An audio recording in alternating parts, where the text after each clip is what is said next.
皆さんこんにちは、クライドです。この動画は初心者によるキララダメチャレと題して、普段はこういう遊び方をしない私がダメチャレっぽいことをした時の遊び方を動画にしたものです。この動画はそもそもなんでキララを使ったのか、それからビルド、立ち回り、実践の解説という順番に話していきます。まずなんでキララなのかという話ですが、キララは元素爆発の倍率が原神全体でもかなり高い 1026% を誇るキャラで、攻撃的なビルドを組んだ時の火力が本当に魅力的だからです。しかも草元素なのでダメチャレに使うような元素反応が少なくて、唯一使えそうな撃破も元素熟知を上げる装備がない私の手持ちだったら最初から諦めてチャレンジすることができたからです。それで実際に試してみたら最初から20万ダメージを超えてちょっといい感じのダメージになってしまったので、そのままもうちょっと遊んでみようかなと思って始めたのがチャレンジの始まりでした。ではここからビルドの紹介に入っていきます。まずはメインは一突のキララ。武器は基礎攻撃力が高くてダメバフと会心ダメージが上がるキリギリの開口で、精錬ランクは1です。生物はバフ重視で森林と吸気族を2セットずつ。攻撃力が2273、会心率が 24.4%、会心ダメージは 242.6% で、草元素ダメージバフも 61.6% あります。元素爆発の添付レベルは10です。サポーターの1人目は5突のベネットで、メインが添付レベルの13の元素爆発になります。プラスして精錬ランク1の倉庫と吸気族4セットでの攻撃力 20% ずつのバフに、フリーな爆発のテンションを貯めるための回復と、相変わらず何でもできちゃう万能薬として入れています。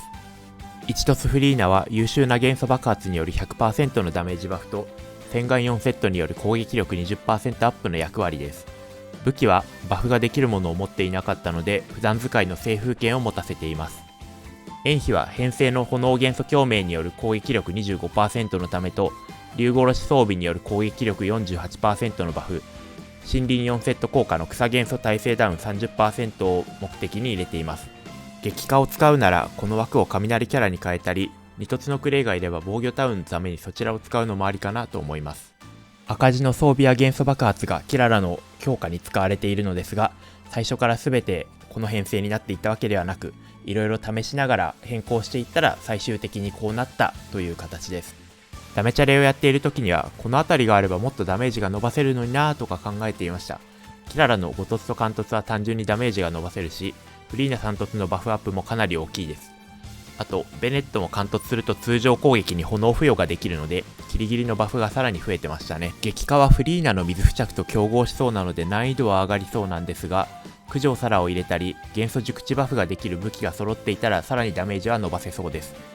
あとは2突のクレイがいたら炎飛の代わりに入れたりもできますね。ここからスキル回しについて解説します。今回は特に難しいことは何もしていないと思います。まずはフリーナのスキル爆発からスタート。ベネットにチェンジしてスキルで蒸発を起こします。その後フリーなスキルの水付着を待ってから元素爆発で2回目の蒸発反応を起こします。その後にフリーナの爆発のテンションを貯めるため、ベネットはその場にとどまり HP を回復します。その後フリーナに変更してここもテンションを貯めるために少し HP 回復、最後に炎飛に代わって回復しつつ森林のセット効果を発動するためにスキルか爆発を使用してキララにチェンジします。この回復は料理を使って短縮しても OK ですし、もしフリーナが2突していたらここまで待機する必要はないと思います。最後にフリーナ爆発のテンションが溜まるのを待ってからキララで元素爆発で締めです。ではここから実践を見ながら解説していきます。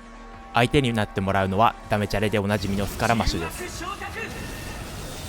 事前準備としてフリーナ爆発でテンションを溜めやすくするためにチーム全員のヒットポイントは低くしておきます。また炎飛の竜殺しはクールタイムが20秒と長いため、ここでは場に出さないように注意します。ヒットポイントを削るのはこの5体いる機械の真ん中のガトリングの機械でやると結構やりやすいかもしれません。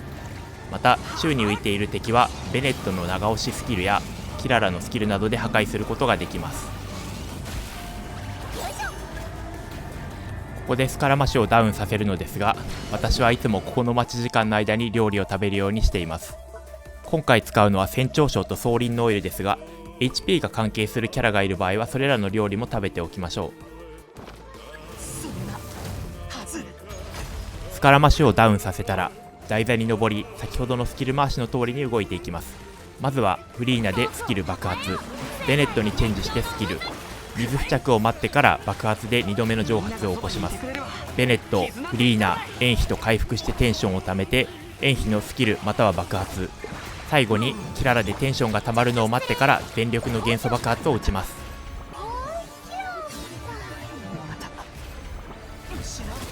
全てがうまくいって大ダメージが出ると本当に気持ちがいいです。ということで今回は52万4430というダメージを出すことができました。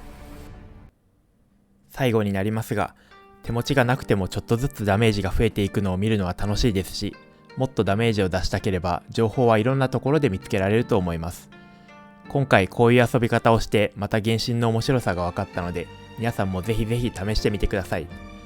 それでは最後は今回の主役キララに挨拶をお願いします。ご視聴ありがとうございました。高評価よろしくお願いします。